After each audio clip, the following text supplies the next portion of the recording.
अष्टावक्र गीता अद्वैत वेदांत का ग्रंथ है जिसमें ऋषि अष्टावक्र और राजा जनक के संवाद का संकलन है। इस ग्रंथ का प्रारंभ राजा जनक द्वारा किए गए 3 प्रश्नों से होता है। ज्ञान कैसे प्राप्त होता है, मुक्ति कैसे होगी और वैराग्य कैसे प्राप्त होता है। ये 3 शाश्वत प्रश्न हैं जो हर काल में आत्म अनुसंधानियों द्वारा पूछे जाते रहे हैं। ऋषि अष्टावक्र ने इन्हीं 3 प्रश्नों का संधान राजा जनक के साथ संवाद के रूप में किया है, जो अष्टावक्र गीता के रूप में प्रचलित है। प्रथम प्रकरण आत्मा के अनुभव का उपदेश। राजा जनक ने ऋषि अष्टावक्र के सामने जिज्ञासा की कि हे प्रभु, ज्ञान कैसे प्राप्त होता है और मुक्ति कैसे होती है और वैराग्य कैसे प्राप्त होता है, यह मुझे कहिए। ऋषि अष्टावक्र ने कहा कि हे प्रिय, यदि तू मुक्ति चाहता है तो विषयों को विष के समान छोड़ दे और क्षमा, सरलता, दया, संतोष और सत्य का अमृत के समान सेवन कर। तू न पृथ्वी है, न जल, न अग्नि, न वायु और न आकाश है।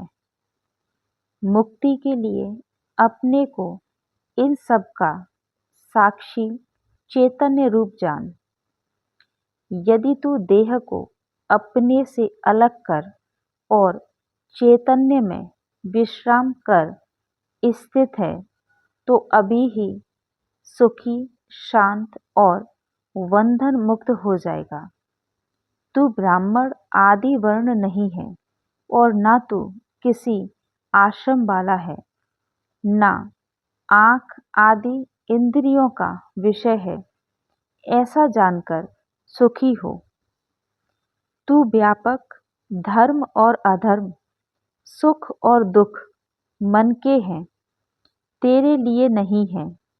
तू ना करता है न भोगता है, तू तो सर्वदा मुक्त ही है। तू एक सबका दृष्टा है और सदा सचमुच मुक्त है। तेरा बंधन तो यही है कि तू अपने को छोड़कर दूसरों को दृष्टा देखता है। मैं करता हूँ ऐसा अहंकार रूपी विशाल काले सर्प से दंशित है तू। मैं करता नहीं हूँ ऐसा विश्वास रूपी अमृत को पीकर सुखी हो। मैं एक विशुद्ध बौद्ध हूँ ऐसा निश्चय रूपी अग्नि से गहन अज्ञान को जलाकर तू शोक रहित हुआ सुखी हो। जहाँ यह विश्व रस्सी से सर्प को समान कल्पित बसता है, वही आनंद परमानंद बौद्ध है। अतः तू इस सुख पूर्वक विचर। मुक्ति का अभिमानी मुक्त है और बद्ध का अभिमानी बद्ध है। यहाँ एक किंवदंती सत्य है कि जैसी मति होती है वैसी ही गति होती है। आत्मा साक्षी है, व्यापक है, पूर्ण है, एक है, मुक्त है, चैतन्य स्वरूप है, क्रिया रहित है, असंग है, इच्छा रहित है, शांत है। यह भ्रम से संसारी जैसा बंधनग्रस्त है। मैं अहंकारी जीव हूँ ऐसे भ्रम को एवं बाहर भीतर के भाव को छोड़कर तू अचल स्थिति बोध रूप एवं अद्वैत आत्मा का विचार कर। हे पुत्र, तू बहुत काल से देहाभिमान के पाश से बंधा हुआ है। उसी पाश को मैं बोध हूँ। इस ज्ञान की तलवार से काटकर तू सुखी हो। तू असंग है, क्रिया रहित है, स्वयं प्रकाश है और निर्दोष है। तेरा बंधन यही है कि तू उसकी प्राप्ति के लिए समाधि का अनुष्ठान करता है। यह संसार तुझ में व्याप्त है, तुझ ही में पिरोया है, अर्थात तू चैतन्य स्वरूप है। अतः क्षुद्र चित्त को मत प्राप्त हो। तू अपेक्षा रहित है, निर्विकार है, स्वनिर्भर है, शांति एवं मुक्ति का स्थान है। आघात बुद्धि रूप है, क्षोभ शून्य है। अतः चैतन्य मात्र में निष्ठा वाला हो।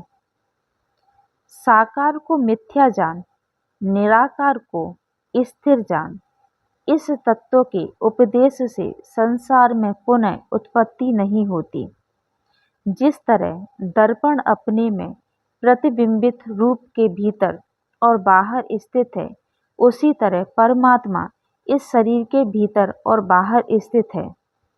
जिस प्रकार सर्वव्यापी एक आकाश घट के भीतर और बाहर स्थित है, उसी तरह नित्य और निरंतर ब्रह्मा सब भूतों में स्थित है। इति श्री अष्टावक्र गीताया प्रथम प्रकरण समाप्तम। दूसरा प्रकरण, जनक का अनुभव। राजा जनक को अष्टावक्र का उपदेश सुनते ही आत्मज्ञान हो गया। वे कहते हैं, मैं निरंजन यानी कि निर्दोष हूँ, शांत हूँ, बौद्ध हूँ, प्रकृति से परे हूँ। आश्चर्य है, किंतु मैं इतने काल तक मोह द्वारा ठगा गया हूँ। जैसे इस देह को मैं अकेला ही प्रकाशित करता हूँ, वैसे ही संसार को भी प्रकाशित करता हूँ। इसीलिए तो मेरा संपूर्ण संसार है और कुछ भी नहीं है। आश्चर्य है कि शरीर रहित विश्व को त्याग कर किसी कुशलता से ही अब मैं परमात्मा को देखता हूँ। जैसे जल से तरंग, फैन और बुदबुदा भिन्न नहीं है, वैसे ही विश्व आत्मा से भिन्न नहीं है, किंतु आत्मा से ही निकला हुआ है।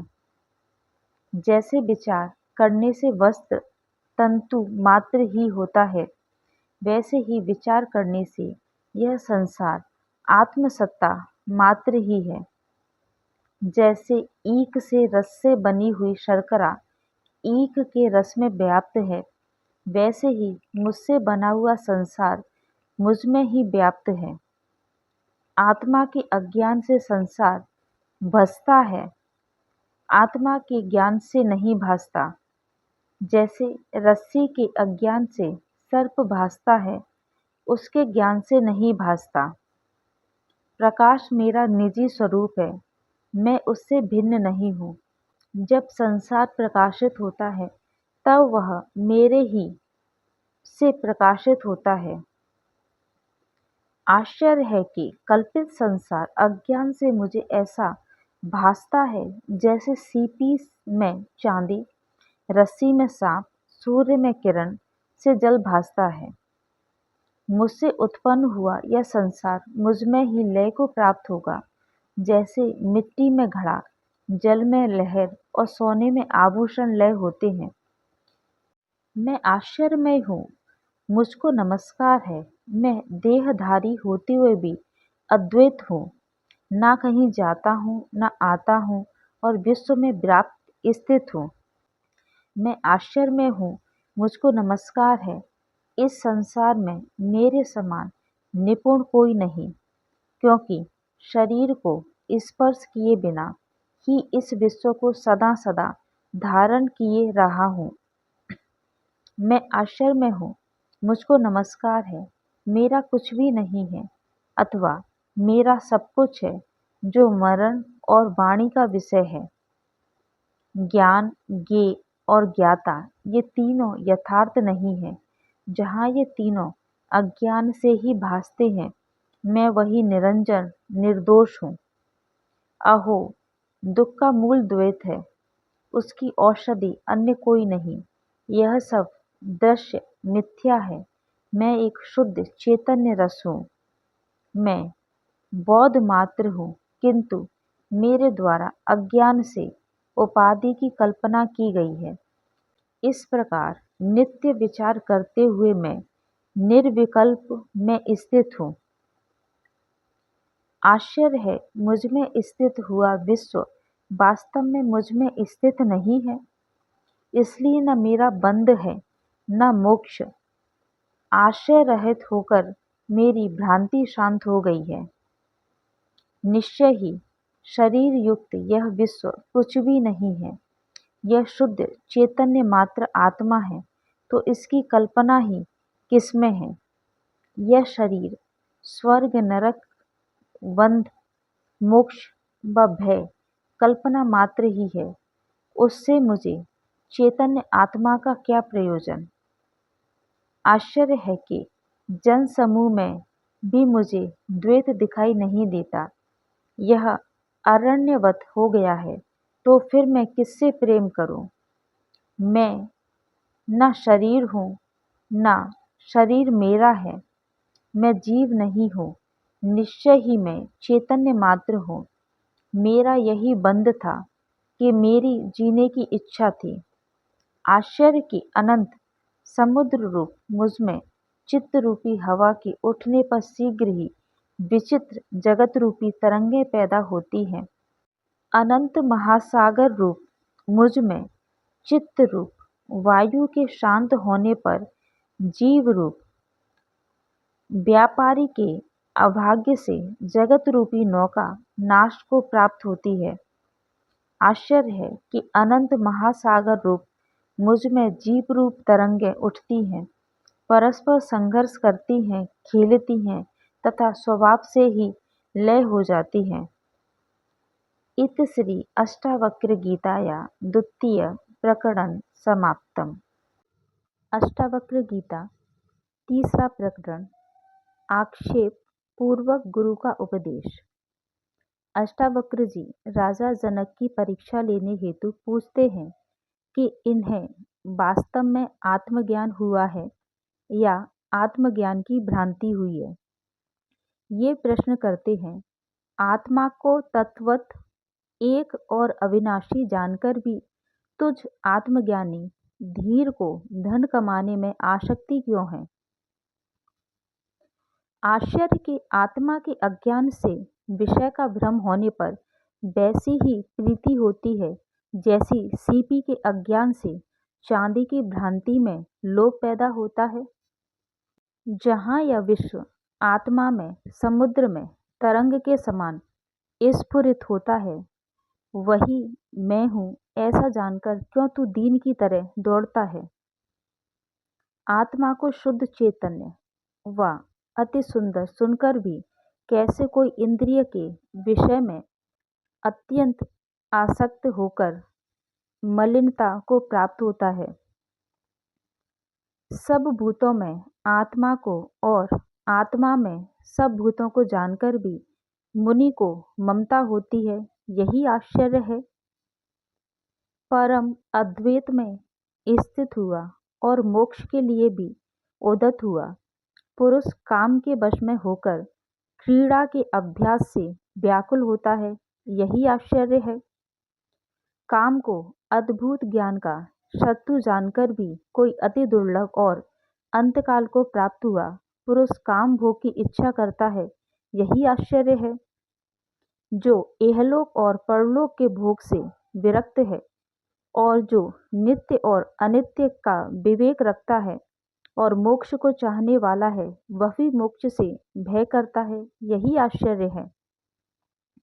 धीर पुरुष तो भोगता हुआ भी और पीड़ित होता हुआ भी नित्य केवल आत्मा को देखता हुआ न प्रसन्न होता है न क्रुद्ध होता है।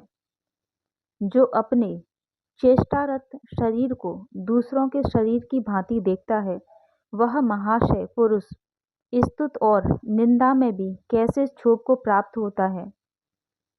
जो इस विश्व को माया मात्र देखता है और जो आश्चर्य को पार कर गया है, वह धीर पुरुष मृत्यु के आने पर भी क्यों भयभीत होता है। जिस महात्मा का मन मोक्ष में भी स्पृहा नहीं रखता, उस आत्मज्ञान से तृप्त पुरुष की तुलना किससे की जाए? जो जानता है कि यह दृश्य स्वभाव से ही कुछ नहीं है, वह धीर बुद्धि कैसे नहीं देख सकता कि यह ग्रहण करने योग्य है और यह त्यागने योग्य है। जिसने अंतकरण के कषाय को त्याग दिया है और जो द्वंद्व रहित है, आशा रहित है, ऐसे पुरुष को देवयोग से प्राप्त भोगों में न दुख है न सुख। इति श्री अष्टावक्र गीताया तृतीय प्रकरण समाप्तम। अष्टावक्र गीता चौथा प्रकरण, जनक का निश्चय।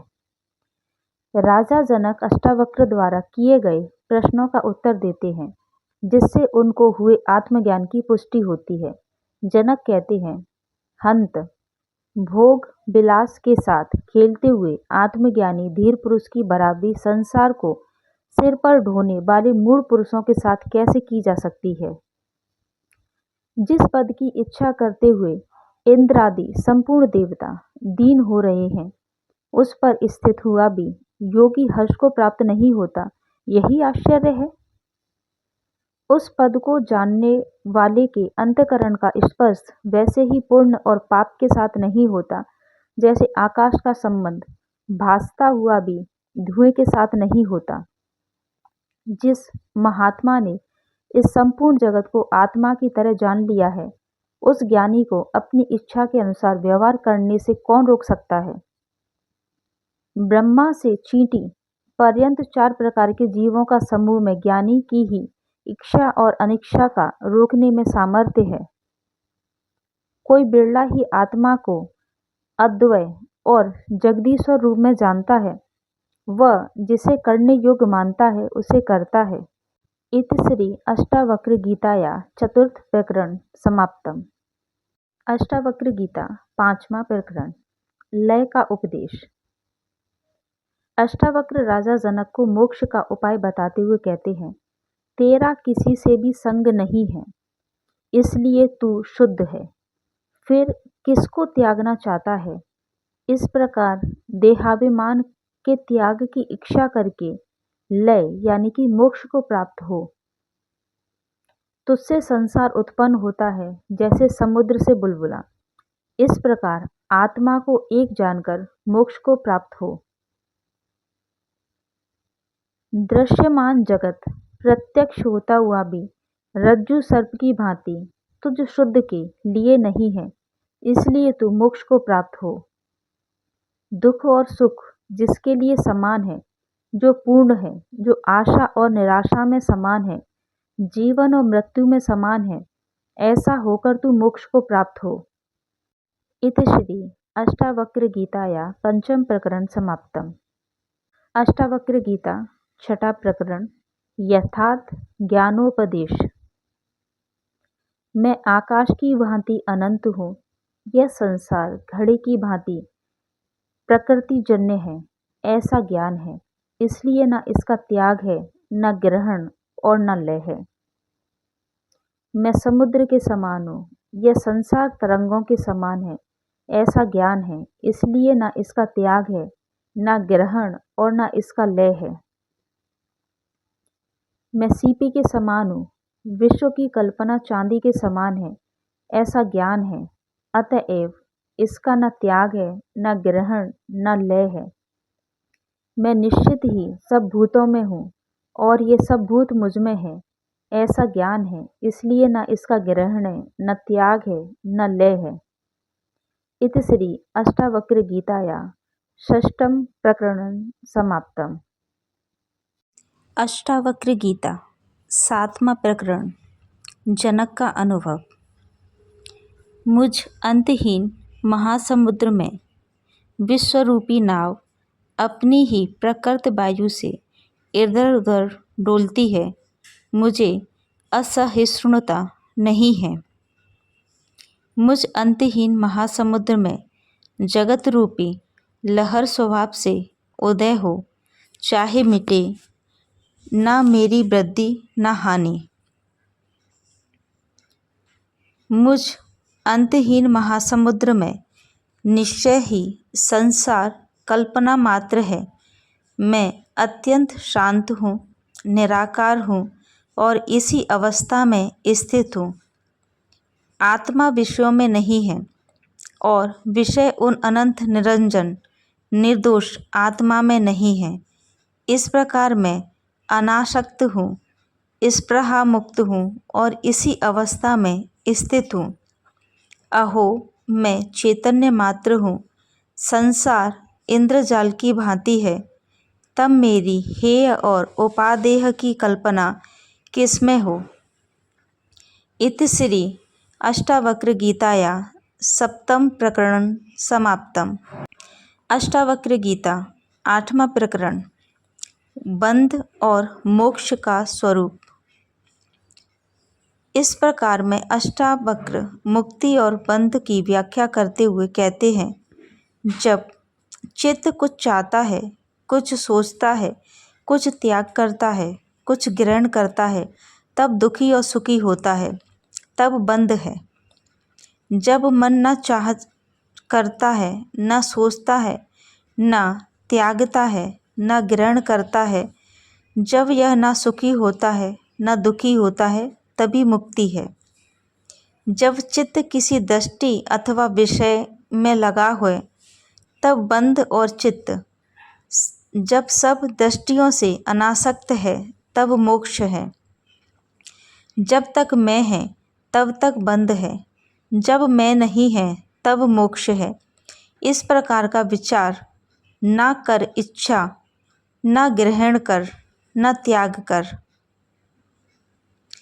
इति श्री अष्टावक्र गीताया अष्टम प्रकरण समाप्तम। अष्टावक्र गीता 9वां प्रकरण, वैराग्य निरूपण। अष्टावक्र जी आगे कहते हैं, क्रिया और अनिक्रिया, कर्म और द्वंद्व किसके कब शांत हुए हैं। इस प्रकार निश्चय जानकर, इस प्रकार निश्चित जानकर, इस संसार से उदासीन होकर त्याग और अवृत्ति हो। हे तात, लोक की चेष्टा अर्थात व्यवहार, उत्पत्ति और विनाश को देखकर किसी भाग्यशाली की ही जीने की कामना, भोगने की वासना और ज्ञान की इच्छा शांति हुई है। यह सब अनित्य है, तीनों तापों से दूषित है, सारहीन है, निंदित है, हेय है। ऐसा निश्चित होने पर शांति प्राप्त होती है। वह कौन सा काल है, वह कौन सी अवस्था है जिसमें मनुष्य को द्वंद्व यानी कि सुख दुखादि ना हो। उसकी उपेक्षा कर यथा प्राप्त वस्तुओं में संतोष करने वाला मनुष्य सिद्धि को प्राप्त होता है। महर्षियों के, योगियों के एवं साधुओं के अनेक मत हैं। ऐसा देखकर उपेक्षा को प्राप्त हुआ। और कौन मनुष्य शांति को प्राप्त नहीं होता। जो उपेक्षा, समता, युक्ति द्वारा चैतन्य के सच्चे स्वरूप को जानकर संसार में अपने को तारता है, क्या वह गुरु नहीं है। जब भूत विकारों को अर्थात देह, इंद्रिय आदि तू यथार्थता भूत मात्र देखेगा, उसी क्षण बंधन से मुक्त होकर अपने स्वरूप में स्थित हो जाएगा। वासना ही संसार है, इसलिए इन सब वासनाओं का त्याग कर, वासना के त्याग से ही संसार का त्याग है। अब जहाँ चाहे वहाँ रहे। इति श्री अष्टावक्र गीताया 9वां प्रकरण समाप्तम। अष्टावक्र गीता 10वां प्रकरण, उपशम। अष्टावक्र जी आगे कहते हैं, वैर स्वरूप काम को और अनर्थ से भरे अर्थ को त्याग कर और दोनों के कारण रूप धर्म को भी छोड़कर तू सबकी उपेक्षा कर। मित्र, खेत, धन, मकान, स्त्री, भाई आदि संपदा को तू स्वप्न और इंद्रजाल के समान देख, जो 3 या 5 दिन ही टिकते हैं। जहाँ जहाँ तृष्णा हो वहाँ वहाँ ही संसार जान। पूर्ण वैराग्य को आश्रय करके बीत तृष्णा होकर सुखी हो। तृष्णा मात्र ही आत्मा का बंध है और उसका नाश मोक्ष कहा जाता है। संसार मात्र से अनासक्त होने से निरंतर प्राप्ति और तुष्टि होती है। तू एक शब्द चैतन्य है। संसार जड़ और असत है। यह अविद्या भी असत है। इस पर तू क्या जानने की इच्छा रखता है? तेरे राज्य, पुत्र पुत्रियां, शरीर और सुख जन्म जन्म से नष्ट हुए हैं, यद्यपि तू उनमें आसक्त था। अर्थ, काम, सुकृत कर्म बहुत हो चुके। इनसे भी संसार रूपी जंगल में मन विश्रांति को प्राप्त नहीं हुआ। कितने जन्मों तक तूने क्या शरीर, मन और वाणी के दुर्भाग्यपूर्ण और श्रमपूर्ण कर्म नहीं किए? अब तो आराम कर। इति श्री अष्टावक्र गीताया दशम प्रकरण समाप्तम। अष्टावक्र गीता एकादश प्रकरण ज्ञानाष्टक। भाव और अभाव का विकार स्वभाव से होता है। ऐसा जो निश्चय पूर्वक जानता है वह निर्विकार और क्लेश रहित पुरुष सुखपूर्वक ही शांति को उपलब्ध होता है। सबको बनाने वाले ईश्वर हैं, अन्य कोई नहीं है। ऐसा जो निश्चय पूर्वक जानता है वह पुरुष शांत है। उसकी सब आशाएं जड़ से नष्ट हो गई हैं। वह कभी भी आसक्त नहीं होता। विपत्ति और संपत्ति देवयोग से ही समय पर आती है। ऐसा निश्चय वाला पुरुष सदा संतुष्ट स्वस्थेंद्रिय हुआ, ना कोई कामना करता है, ना शोक करता है। सुख दुख, जन्म मृत्यु देवयोग से ही होता है। ऐसा निश्चय वाला व्यक्ति साध्य कर्मों को देखता हुआ और निरायास कर्मों को करता हुआ भी उनमें लिप्त नहीं होता। इस संसार में चिंता से दुख उत्पन्न होता है, अन्यथा नहीं। ऐसा जो निश्चय पूर्वक जानता है वह सुखी और शांत है। सर्वत्र उसकी इच्छा गलित है और वह चिंता से मुक्त है। मैं शरीर नहीं हूँ, देह मेरी नहीं है, मैं तो बोध स्वरूप चैतन्य हूँ। ऐसा जो निश्चय पूर्वक जानता है वह पुरुष केवल को प्राप्त होकर किए गए अनकिए गए कर्म का स्मरण नहीं करता। ब्रह्मा से लेकर तृण पर्यंत मैं ही हूँ। ऐसा जो निश्चय पूर्वक जानता है वह निर्विकार, शुद्ध, शांत और प्राप्त अप्राप्त से मुक्त होता है। अनेक आश्चर्य वाला यह विश्व कुछ भी नहीं है, अर्थात मिथ्या है। ऐसा जो निश्चय पूर्वक जानता है वह वासना रहित बोध स्वरूप पुरुष इस प्रकार शांति को प्राप्त है मानो कुछ भी नहीं है। इत श्री अष्टावक्र गीताया एकादश प्रकरण समाप्तम। अष्टावक्र गीता 12वां प्रकरण जनक की स्थिति।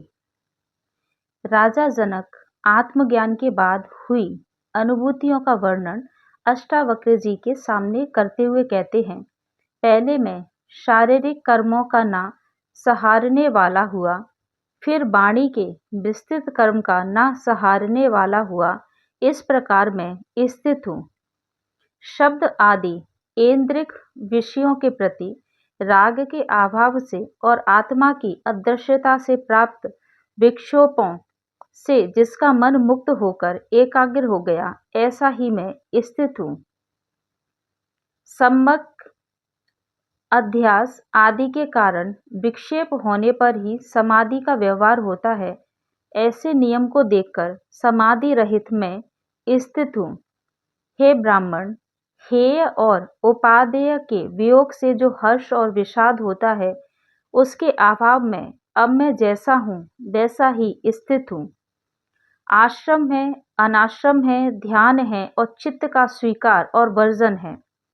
उन सब से उत्पन्न हुए अपने विकल्प को देखकर मैं उन तीनों से मुक्त हुआ स्थित हूँ।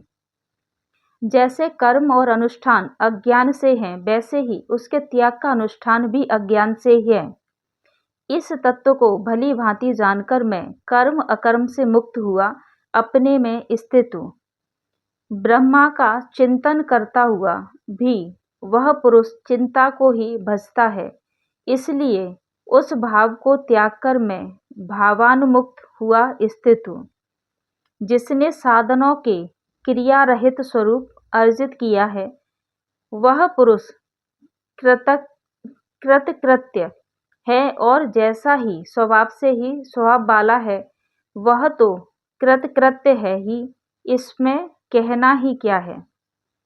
इति श्री अष्टावक्र गीताया द्वादश प्रकरण समाप्तम। अष्टावक्र गीता 13वां प्रकरण, जनक की सुखमय अवस्था।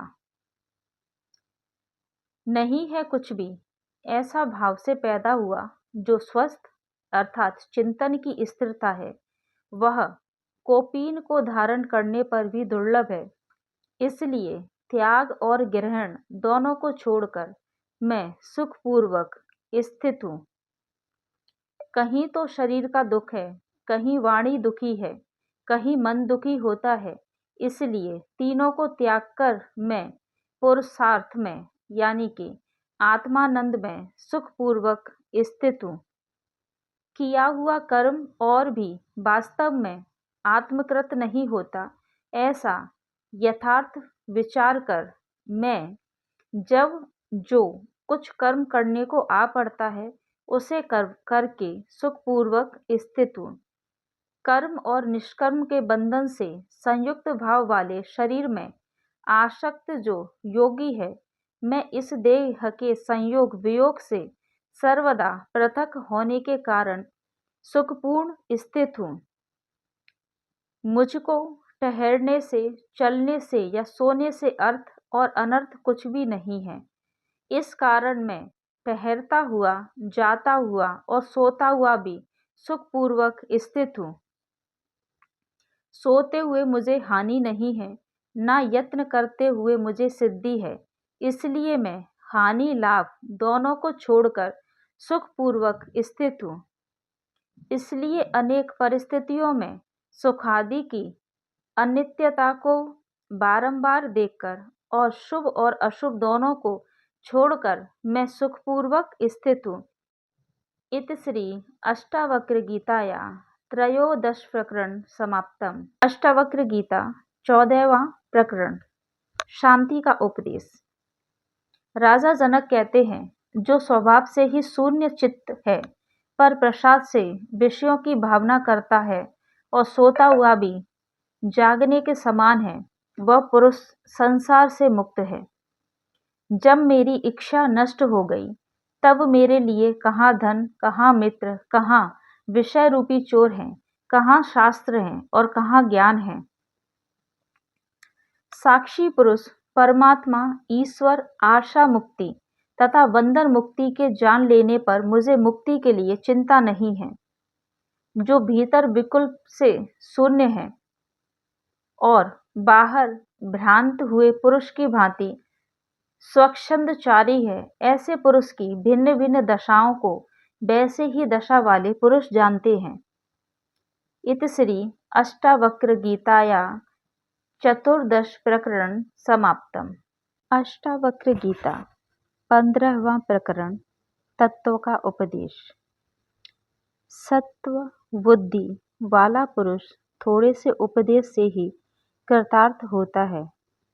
असत बुद्धि वाला पुरुष आजीवन जिज्ञासा करके उसमें मोह को ही प्राप्त होता है। विषयों में विरसता मोक्ष है, विषयों में रस बंध है, इतना ही विज्ञान है। तू चाहे जैसा वैसा कर। यह तत्व बोध वाचाल बुद्धिमान और महा उद्योगी पुरुष को गूंगा, जड़ और आलसी कर जाता है। इसलिए भोग की अभिलाषा रखने वालों के द्वारा तत्वबोध व्यक्त है। तू शरीर नहीं है, न तेरा शरीर है। तू भोक्ता और कर्ता भी नहीं है। तू वो चैतन्य रूप है, नित्य है, साक्षी है, निरपेक्ष है। तू सुखपूर्वक विचर। राग और द्वेष मन के धर्म हैं। तू कभी मन नहीं है। तू निर्विकल्प, निर्विकार, बोध स्वरूप आत्मा है। तू सुखपूर्वक विचर। सब भूतों में आत्म को तथा सब भूतों को आत्मा जानकर तू अहंकार रहित और ममता रहित है। तू सुखी हो। जिसमें यह संसार तरंगों की भांति स्फुरित होता है, वह तू ही है, इसमें संदेह नहीं है। हे चैतन्य स्वरूप, तू संतापरित हो। हे तात, श्रद्धा कर, इसमें मोह मत कर। तू ज्ञान स्वरूप, भगवान स्वरूप आत्मा है और प्रकृति से परे है। गुणों से लिप्त यह शरीर रहता है, आता है और जाता है, किंतु आत्मा न जाने वाला है न आने वाला है। इसके लिए क्यों सोचता है? देह चाहे कल्प के अंत तक रहे, चाहे वह अभी चली जाए। तुम चैतन्य स्वरूप वालों की कहाँ वृद्धि है, कहाँ नाश है। तुझ अनंत महासमुद्र में विश्वरूप तरंग अपने स्वभाव से उदय और अस्त को प्राप्त होती है, किंतु न तेरी वृद्धि है न नाश है। हे तात, तू चैतन्य स्वरूप है। तेरा यह जगत तुझसे भिन्न नहीं है। इसलिए हेय और उपादेय की कल्पना किसकी, क्यों कर और कहाँ हो सकती है? तुझ एक निर्मल, अविनाशी, शांत और चैतन्य स्वरूप आकाश में कहाँ जन्म है, कहाँ कर्म है और कहाँ अहंकार? जिसको तू देखता है, जिसमें एक तू ही भासता है, क्या कंगना, बाजूबंद और नुपुर सोने से भिन्न भासते हैं? यह मैं हूँ, यह मैं नहीं हूँ, ऐसा विभाग को छोड़ दे। सब आत्मा है, ऐसा निश्चय करके तू संकल्प रहित हो, सुखी हो। तेरे ही अज्ञान से विश्व है। परमार्थ तू एक है, तेरे अतिरिक्त कोई दूसरा नहीं है, न संसारी और न असंसारी। यह विश्व भ्रांति मात्र है और कुछ नहीं है। ऐसा निश्चय पूर्वक जानने वाला वासना रहित और चैतन्य मात्र है। वह ऐसी शांति को प्राप्त है मानो कुछ नहीं है। संसार रूपी समुद्र में तू एक ही था और होगा। तेरा बंध और मोक्ष नहीं है। तू कृत्य होकर सुखपूर्वक विचर। हे चिन्मय, तू चित्त को संकल्प और विकल्पों से क्षोभित मत कर। शांत होकर आनंद पूरित अपने स्वरूप में सुखपूर्वक स्थित हो। सर्वत्र ही ध्यान को त्याग कर हृदय में कुछ भी धारण मत कर। तू आत्मा मुक्त ही है। तू विमर्श करके क्या करेगा? इति श्री अष्टवक्र गीताया पंचदश प्रकरण समाप्तम। अष्टावक्र गीता 16वां प्रकरण, विशेष ज्ञान का उपदेश।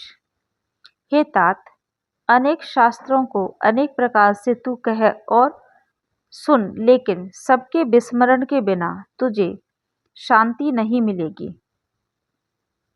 हे ज्ञान स्वरूप, भोग, कर्म अथवा समाधि को तू चाहे साधे तो भी तेरा चित्र स्वभाव से सभी आशयों से रहित होने पर भी अत्यधिक लोभायमान रहेगा। प्रयास से सब लोग दुखी हैं, इसको कोई नहीं जानता। इसी उपदेश से भाग्यवान लोग निर्माण को प्राप्त होते हैं। जो आँख के खोलने और ढलने के व्यापार से दुखी होता है, वह आलसी शिरोमणि का ही सुख है, दूसरे किसी का नहीं।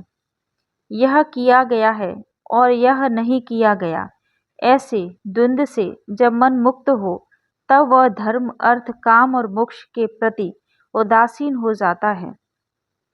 विषय का द्वेषी विरक्त है, विषय लोलुप रागी है। जो ग्रहण और त्याग दोनों से रहित है वह न विरक्त है न रागवान है। जब तक तृष्णा जीवित है, जो कि अविवेक की दशा है, तब हेय और उपादेय अर्थात त्याग और ग्रहण भी जीवित है, जो संसार रूपी वृक्ष का अंकुर है। प्रवृत्ति से राग यानी कि आसक्ति व निवृत्ति अर्थात त्याग से द्वेष पैदा होता है। इसलिए बुद्धिमान पुरुष द्वंद्व मुक्त बालक के समान जैसा है वैसा ही रहता है। रागी पुरुष दुख से बचने के लिए संसार को त्यागना चाहता है, लेकिन वीतरागी दुख मुक्त होकर संसार के बीच में भी खेद को प्राप्त नहीं होता। जिसका मोक्ष के प्रति अहंकार है और वैसे ही शरीर के प्रति ममता है, वह ना तो ज्ञानी है और ना ही योगी, वह केवल दुख का भागी है। यदि तेरा उपदेशक शिव है, विष्णु है अथवा ब्रह्मा है, तो भी सबके विस्मरण के बिना तुझे शांति नहीं होगी। इति श्री अष्टावक्र गीताया षोडशक प्रकरण समाप्तम। अष्टावक्र गीता 17वां प्रकरण तत्व स्वरूप वर्णन। जो पुरुष तत्व है, शुद्ध इंद्रिय वाला है और सदा एकाकी रमण करता है, उसी को ज्ञान और योगाभ्यास का फल प्राप्त होता है। हंत तत्वज्ञानी इस जगत में कभी खेद को प्राप्त नहीं होता है, क्योंकि उसी एक से यह ब्रह्मांड मंडल पूर्ण है।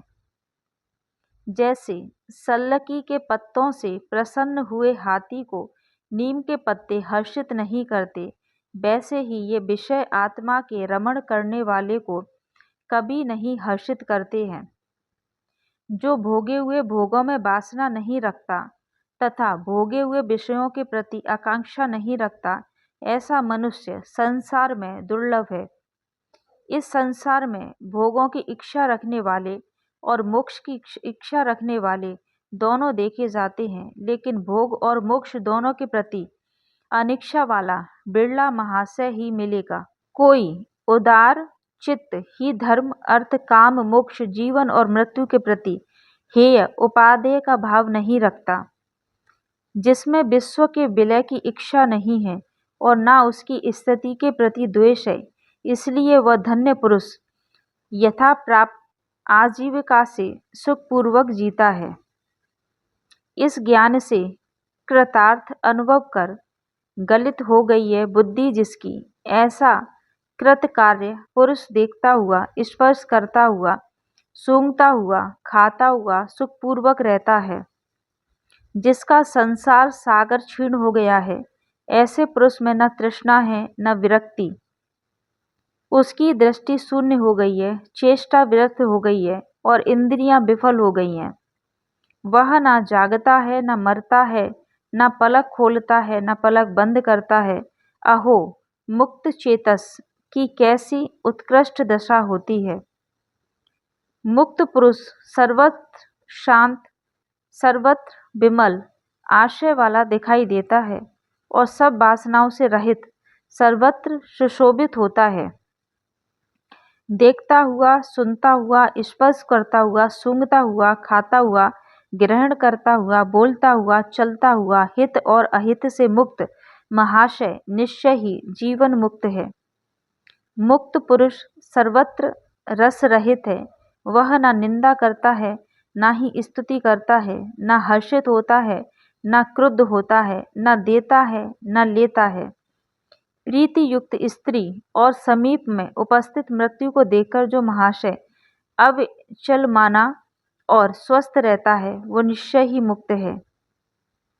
समदर्शी धीर के लिए सुख दुख में नर और नारी में, संपत्ति और विपत्ति में कहीं भेद नहीं है।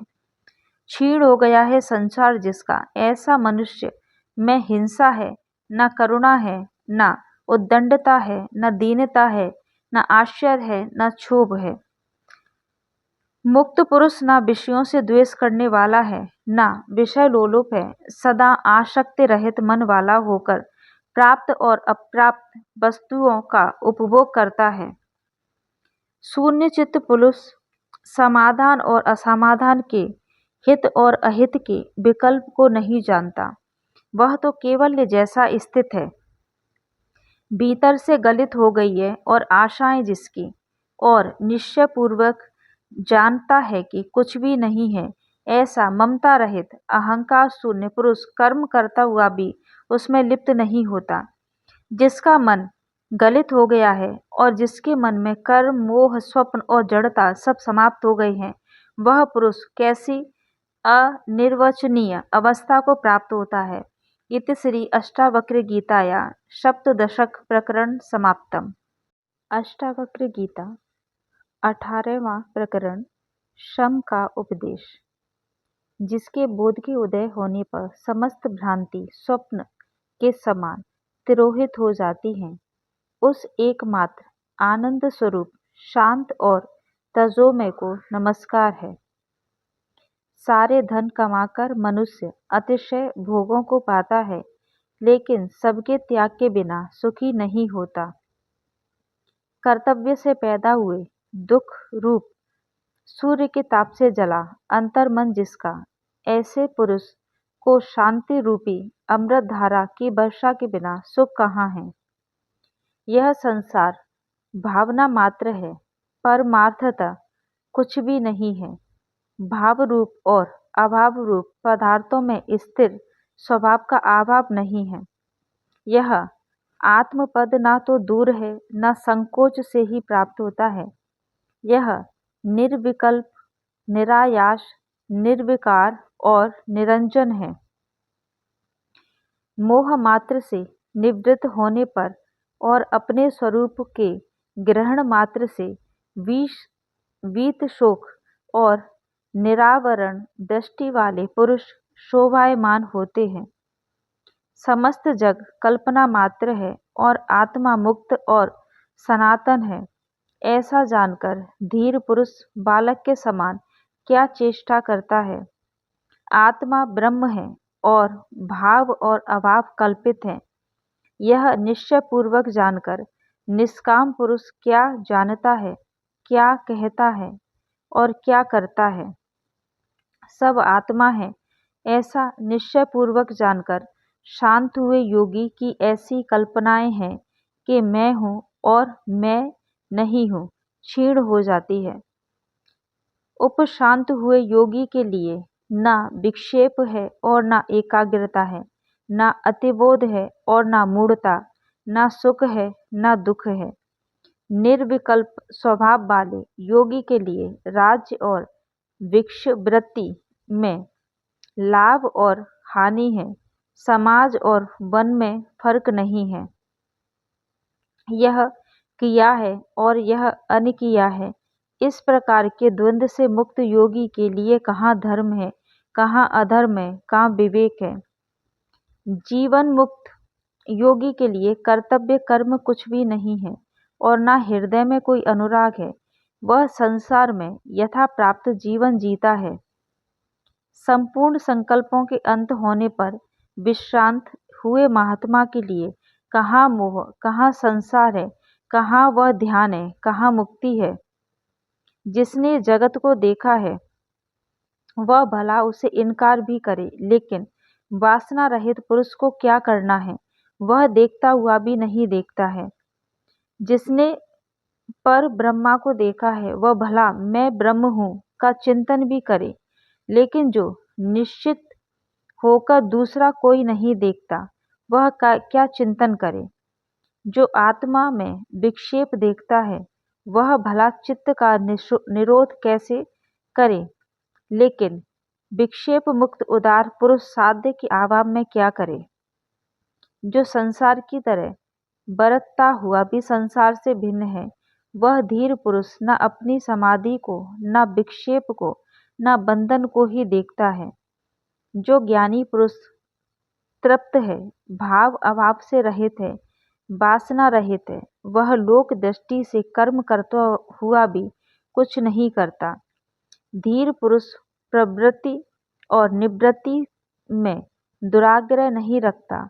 वह जब कभी भी कुछ भी करने को आ पड़ता है, उसको करके सुखपूर्वक रहता है। ज्ञानी पुरुष वासना रहित, आलंबन रहित, स्वच्छंद और बंधन रहित संसार रूपी वायु से प्रेरित होकर शुष्क पत्ते की भांति व्यवहार करता है। संसार मुक्त पुरुष को ना तो कभी हर्ष होता है, ना विषाद। वह शांत मना सदा मुक्त की भांति शोभता है। आत्मा में रमण करने वाले और शीतल तथा निर्मल चित्त वाले पुरुष, धीर पुरुष की ना कहीं त्याग की इच्छा है, ना कहीं ग्रहण की आशा है। स्वाभाविक रूप से जो शून्य चित्त है और सहज रूप से जो कर्म करता है, उस धीर पुरुष को समाजन्य की तरह न मान और न अपमान है। यह कर्म शरीर ने किया है, मुझ शुद्ध स्वरूप द्वारा नहीं। ऐसी चिंतना का जो अनुगमन करता है, वह कर्म करता हुआ भी नहीं करता है। जीवन मुक्त उस सामान्य जन की तरह कर्म करता है, जो कहता कुछ और करता कुछ और है, तो वह मूढ़ नहीं होता। वह सुखी श्रीमान संसार में रहकर भी शोभायमान होता है। जो धीर पुरुष अनेक प्रकार के विचारों से थककर शांति को उपलब्ध होता है, वह न कल्पना करता है, न जानता है, न सुनता है, न देखता है। महाशय पुरुष विक्षेप रहित और समाधि रहित होने के कारण न मुमुक्ष है, न गैर मुमुक्ष होता है। वो निश्चय पूर्वक संसार को कल्पित देखता ब्रह्मवत रहता है। जिसके अंतकरण में अहंकार है, वह कर्म नहीं करते हुए भी कर्म करता है, और अहंकार रहित धीर पुरुष कर्म करते हुए भी नहीं करता है। मुक्त पुरुष का उद्वेग रहित, संतोष रहित, कर्तव्य रहित, स्पंद रहित, आशा रहित, संदेह रहित चित्त की शोभायमान है। मुक्त पुरुष का चित्त ध्यान या चेष्टा में प्रवृत्त नहीं होता है, लेकिन वह निमित्त या हेतु के बिना ध्यान करता है और कर्म करता है। मंद बुद्धि यथार्थ तत्व को सुनकर मूढ़ता को ही प्राप्त होता है, लेकिन कोई ज्ञानी मूढ़वत होकर संकोच या समाधि को प्राप्त होता है। अज्ञानी चित्त की एकाग्रता अथवा निरोध का बहुत अभ्यास करता है, लेकिन धीर पुरुष सोए हुए व्यक्ति की तरह अपने स्वभाव में स्थिर रहकर कुछ करने योग्य नहीं देखता। अज्ञानी पुरुष प्रयत्न अथवा अप्रयत्न से निवृत्ति को प्राप्त नहीं होता है, जबकि ज्ञानी पुरुष केवल तत्व को निश्चयपूर्वक जानकर ही निवृत्त हो जाता है। इस संसार में अभ्यास परायण पुरुष उस आत्मा को नहीं जान पाते हैं जो शुद्ध बुद्धि, प्रिय, प्रपंच रहित और दुख रहित है। अज्ञानी पुरुष अभ्यास रूपी कर्म से मोक्ष को नहीं प्राप्त होता है, जबकि क्रिया रहित ज्ञानी पुरुष केवल ज्ञान के द्वारा मुक्त हुआ स्थिर रहता है। अज्ञानी जैसे ब्रह्मा होने की इच्छा करता है, वैसे ही ब्रह्मा नहीं हो पाता है, और धीर पुरुष नहीं चाहता हुआ भी निश्चित ही परम ब्रह्म स्वरूप को भजने वाला होता है। इस आधार रहित दुराग्रह युक्त संसार का पोषक अज्ञानी पुरुष ही है। इस अनर्थ के मूल संसार का मूलाक्षेद ज्ञानियों द्वारा किया गया है। अज्ञानी जैसे शांत होने की इच्छा करता है, वैसे ही वह शांति को नहीं प्राप्त होता है, किंतु धीर पुरुष तत्व को जानकर सदैव शांत मन वाला होता है। उसको आत्मा का दर्शन कहा है, जो दृश्य का अवलंबन करता है। धीर पुरुष दृश्य को नहीं देखते हैं, वे अविनाशी आत्मा को देखते हैं। जो हठपूर्वक चित्त का निरोध करता है, उस अज्ञानी को कहाँ चित्त का निरोध है। स्वयं में रमण करने वाले धीर पुरुष के लिए यह चित्त का निरोध स्वाभाविक है। कोई भाव को मानने वाला है और कोई कुछ भी नहीं है ऐसा मानने वाला है, वैसे ही कोई दोनों को मानने वाला है, वैसे ही दोनों को नहीं मानने वाला है, और वह स्वस्थ चित्त है। कुबुद्धि पुरुष शुद्ध अद्वैत आत्मा की भावना करते हैं, लेकिन मोहवश उसे नहीं जानते, लेकिन जीवन भर सुख रहित रहते हैं। मुमुक्षु पुरुष की बुद्धि अवलंबन के बिना नहीं रहती। मुक्त पुरुष की बुद्धि सदा निष्काम और निरालंब रहती है। विषय रूपी बाघ को देखकर भयभीत हुआ पुरुष शरण की खोज में शीघ्र ही चित्त के निरोध और एकाग्रता की सिद्धि के लिए पहाड़ की गुफा में प्रवेश करता है। वासना रहित पुरुष सिंह को देखकर विषय रूपी हाथी चुपचाप भाग जाते हैं, या वे असमर्थ होकर चटुकार की तरह उसकी सेवा करने लगते हैं। शंका रहित और मुक्त मन वाला व्यक्ति मुक्तकारी योग, यम, नियम आदि को आग्रह के साथ नहीं ग्रहण करता है, लेकिन वह देखता हुआ, सुनता हुआ, स्पर्श करता हुआ, सूंघता हुआ, खाता हुआ सुखपूर्वक रहता है। यथार्थ ज्ञान के सुनने मात्र से शुद्ध बुद्धि और स्वस्थ चित्त हुआ पुरुष न अनाचार को न उदासीन को देखता है। धीर पुरुष जब कुछ शुभ अशुभ करने को आज पड़ता है तो उसे सहजता के साथ करता है, क्योंकि उसका व्यवहार बलावल है। धीर पुरुष स्वतंत्रता से सुख को प्राप्त होता है, स्वतंत्रता से परम का प्राप्त होता है, स्वतंत्रता से नित्य सुख को प्राप्त होता है और स्वतंत्रता से परम पद को प्राप्त होता है। जब मनुष्य अपनी आत्मा के अकर्तापन और अभोक्तापन को मानता है, तब उसकी संपूर्ण चित्त वृत्तियों का नाश हो जाता है। धीर पुरुष की स्वाभाविक उच्छृंखल स्थिति में भी शोभती है, लेकिन स्पृहायुक्त चित्त वाले मूढ़ की बनावटी शांति भी नहीं शोभती। कल्पना रहित, बंधन रहित और मुक्त बुद्धि वाले धीर पुरुष कभी बड़े बड़े भागों के साथ क्रीड़ा करते हैं और कभी पहाड़ की कंदराओं में प्रवेश करते हैं। धीर पुरुष के हृदय में पंडित, देवता और तीर्थ को पूजन करके अथवा स्त्री, राजा और प्रियजन को देखकर कोई भी वासना नहीं होती। योगी नौकर से, पुत्रों से, पत्नियों से, देहियों से, बंधुओं से और हंसकर धिक्कारे जाने पर भी विकार को प्राप्त नहीं होता। धीर पुरुष संतुष्ट होकर भी संतुष्ट नहीं होता है और दुखी होकर भी दुखी नहीं होता है। उसकी इस आश्चर्यमय दशा को वैसे ही ज्ञानी जानते हैं। कर्तव्य ही संसार है, शून्यकार है, निराकार है, निर्विकार है और निरामय ज्ञान नहीं देखते। अज्ञानी कर्मों को नहीं करता हुआ भी सर्वत्र विपक्ष संकल्प विकल्प के कारण व्याकुल रहता है, और ज्ञानी सब कर्मों को करता हुआ भी शांत चित्त वाला ही होता है। शांत बुद्धि वाला ज्ञानी व्यवहार में भी सुखपूर्वक बैठता है, सुखपूर्वक आता है और मर जाता है, सुखपूर्वक बोलता है और सुखपूर्वक भोजन करता है। जो ज्ञानी स्वभाव से व्यवहार में भी सामंजस्य की तरह नहीं व्यवहार करता और महासरोवर की तरह क्लेश रहित है, वही शोभता है। मूर्ख मनुष्य की निवृत्ति भी प्रवृत्ति रूप हो जाती है, किंतु धीर पुरुष की प्रवृत्ति भी निवृत्ति के समान फल देती है। मूढ़ पुरुष का वैराग्य परिग्रह से देखा जाता है, लेकिन देह में गलित हो गई है आशा जिसकी, ऐसे ज्ञानी को कहाँ राग, कहाँ वैराग्य। मूर्ख पुरुष की दृष्टि सदा भावना और अभावना में लगी रहती है, जबकि स्वस्थ पुरुष यानी कि ज्ञानी को दृष्टि भावना अभावना से युक्त रहकर भी उसके प्रति अदृष्टि रूप ही रहती है। जो मुनि बालक के समान व्यवहार करता है एवं कामना रहित रूप से सभी कर्मों का आरंभ करता है, उस शुद्ध स्वरूप को क्रिया मार्ग कर्म किए हुए कर्म भी लिप्त नहीं होते। वही आत्मज्ञानी धन्य है जो मन का निस्तारण कर गया है और जो देखता हुआ, सुनता हुआ, स्पर्श करता हुआ, सूंघता हुआ, खाता हुआ सब भावों में एक रस है। सदैव आकाश के समान निर्विकल्प ज्ञानी को कहाँ संसार है, कहाँ आभास है, कहाँ साध्य है, कहाँ साधन है। वही सन्यासी जय को प्राप्त होता है जो पूर्ण नंद स्वरूप है तथा जिसकी समाधि निरंतर विद्यमान रहती है। यहाँ बहुत कहने से क्या प्रयोजन है। तत्वज्ञानी महाशय भोग और मोक्ष दोनों के निराकाक्षी सदा और सर्वत्र राग रहित रहता है। महतत्व आदि जो द्वैत जगत है वह नाम मात्र को ही भिन्न है। उसका त्याग कर देने के बाद शुद्ध बोध वाले का कौन सा कार्य शेष रह जाता है। यह समस्त भ्रम रूप जगत प्रपंच कुछ नहीं है, ऐसा निश्चय पूर्वक जानकर आत्मा को स्फुरित वाला शुद्ध पुरुष स्वभाव से ही शांत होता है।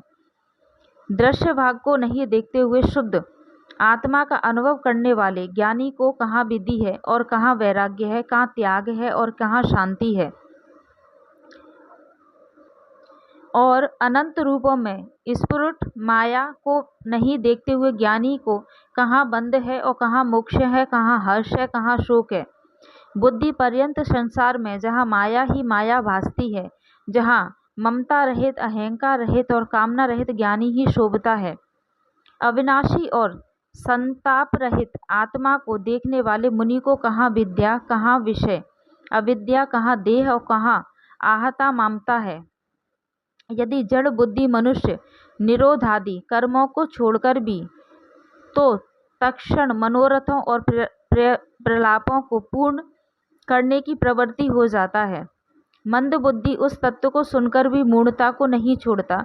यह ब्रह्म प्रत्यक्ष में निर्विकल्प होकर मन के विषय को लालसा वाला होता है।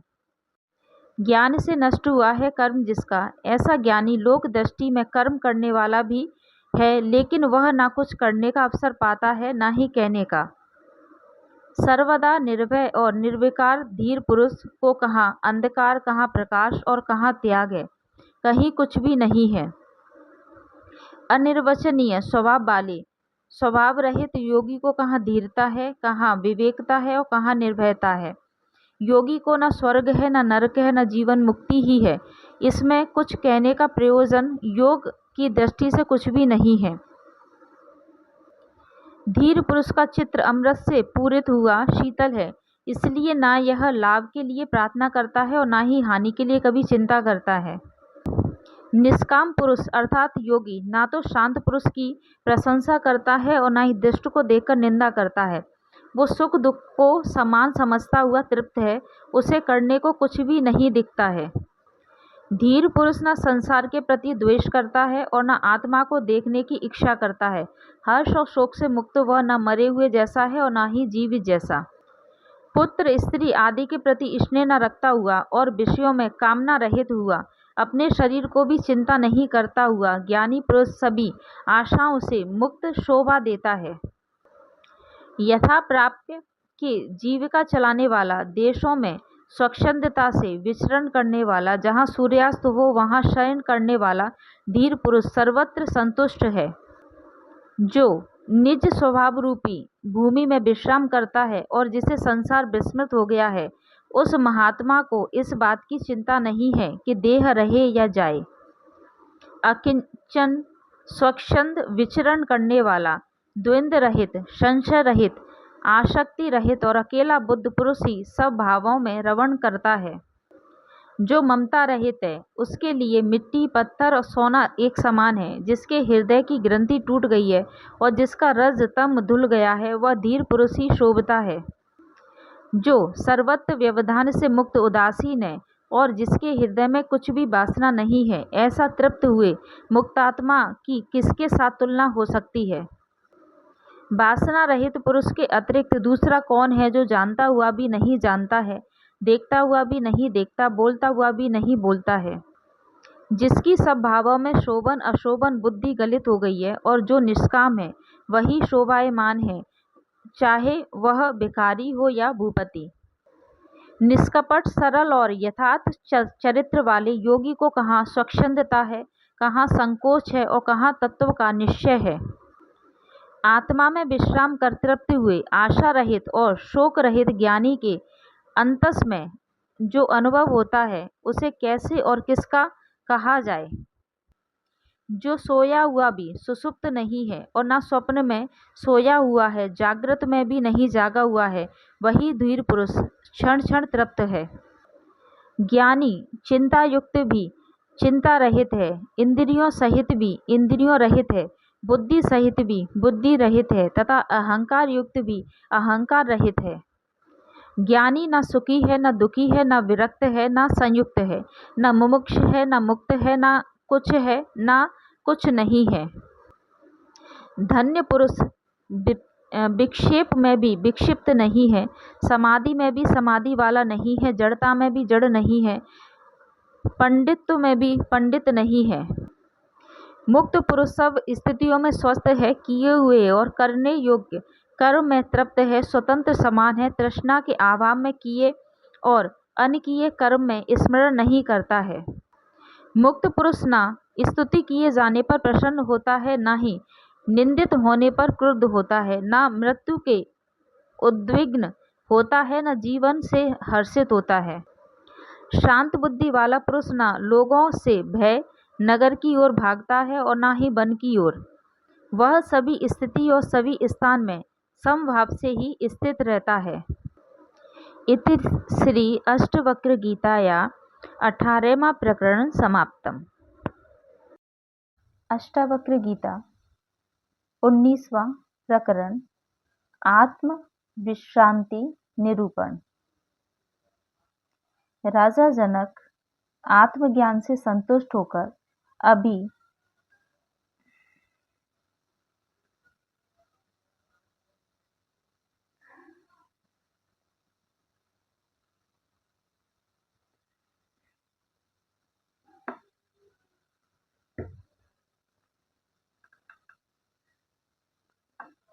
अष्टावक्र गीता 19वां प्रकरण आत्म विश्रांति निरूपण। राजा जनक आत्मज्ञान से संतुष्ट होकर अपनी अभिव्यक्ति देते हैं। मैंने आपके तत्व ज्ञान रूपी संशय को लेकर हृदय और उदर से अनेक प्रकार के विचार रूपी बाण को निकाल दिया है। अपनी महिमा में स्थित मुझको कहाँ धर्म है, कहाँ काम है, कहाँ अर्थ है, कहाँ विवेकता है, कहाँ द्वैत है और कहाँ अद्वैत है। नित्य अपनी महिमा में स्थित हुए मुझको कहाँ भूत है, कहाँ भविष्य है, अथवा कहाँ वर्तमान है, अथवा देश भी कहाँ है। मैं अपनी महिमा में स्थित हुए मुझको कहाँ आत्मा है और कहाँ अनात्मा है, अथवा कहाँ अशुभ है, कहाँ चिंता है, अथवा कहाँ अचिंता है। अपनी महिमा में स्थित हुए मुझको कहाँ स्वप्न है, कहाँ सुषुप्ति और कहाँ जागृत है, कहाँ तुरीय अवस्था का भय है। अपनी महिमा में स्थित मुझको कहाँ दूर है, कहाँ समीप, कहाँ ब्रह्मा, कहाँ अभ्यंतर है, स्थूल कहाँ और सूक्ष्म कहाँ है। अपनी महिमा में स्थित हुए मुझको कहाँ मृत्यु है, अथवा कहाँ जीवन, कहाँ लोक है व कहाँ इसका लौकिक व्यवहार, कहाँ लय है और कहाँ समाधि। अपनी आत्मा में विश्रांत हुए मुझको धर्म अर्थ काम की कथा पर्याप्त है, योग की कथा भी पर्याप्त है, विज्ञान की कथा भी पर्याप्त है। इति श्री अष्टावक्र गीताया 19विंशतिक प्रकरण समाप्तम। अष्टावक्र गीता 20वां प्रकरण जीवन मुक्ति निरूपण। मेरे निरंजन स्वरूप में कहाँ पंचभूत है, कहाँ देह है, कहाँ इंद्रियां हैं, अथवा कहाँ मन है, कहाँ शून्य है और कहाँ नैराश्य है। सदा द्वंद्व रहित मुझको कहाँ शास्त्र, कहाँ आत्मविज्ञान है, कहाँ विषय रहित मन है, कहाँ तृप्ति है, कहाँ तृष्णा का अभाव है। स्वयं स्वरूप की कहाँ रूपिता है, कहाँ विद्या है और कहाँ अविद्या है। कहाँ मैं है अथवा कहाँ यह है, कहाँ मेरा है, कहाँ बंध है अथवा कहाँ मोक्ष है। मुझे सदैव निर्विशेष को प्रारब्ध कर्म कहाँ अथवा कहाँ जीवन मुक्ति है और कहाँ यह विदेह केवल्य ही है।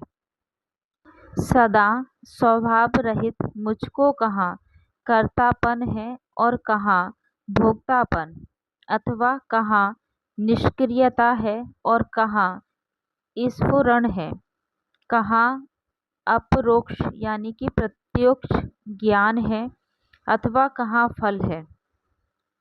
मुझ अद्वय स्वरूप को कहाँ लोक है, कहाँ मुमुक्ष है, कहाँ योगी है, कहाँ ज्ञानवान है अथवा कहाँ बुद्ध है और कहाँ मुक्त है। मुझ अद्वय स्वरूप को कहाँ सृष्टि और कहाँ संहार, कहाँ साध्य है और कहाँ साधन है, कहाँ साधक है, कहाँ सिद्धि है। सर्वदा विमल रूप मुझको कहाँ प्रमाता, कहाँ प्रमाण, कहाँ प्रमेय और कहाँ प्रमा है, कहाँ किंचित है और कहाँ अकिंचित है। सर्वदा क्रिया रहित मुझको कहाँ एकाग्रता, कहाँ ज्ञान है, कहाँ मूढ़ता है, कहाँ हर्ष है, कहाँ विषाद है। सदा निर्विकार रूप मुझको कहाँ यह व्यवहार है और कहाँ यह परमार्थता है, कहाँ सुख है अथवा कहाँ दुख है। मुझ सर्वदा विमल स्वरूप को कहाँ माया है और कहाँ संसार है, कहाँ प्रीति है, कहाँ विरीति है, कहाँ जीव है और कहाँ ब्रह्मा है। सर्वदा कूटस्थ स्थिर अखंड स्वरूप और स्वस्थ मुझको कहाँ निवृत्ति है, कहाँ मुक्ति है और कहाँ बंध है। उपाधरित शिवरूप अर्थात कल्याण रूप मुझको कहाँ उपदेश है, कहाँ शास्त्र है, कहाँ शिष्य है, कहाँ गुरु है, कहाँ पुरुषार्थ है, कहाँ अस्ति है, कहाँ नास्ति है अथवा कहाँ एक है और कहाँ दो है। इसमें बहुत गहरे से क्या प्रयोजन, मुझको तो कुछ भी नहीं उठा रहा, सब शांत हो गया है। इति श्री अष्टावक्र गीताया विशतिक प्रकरण समाप्तम।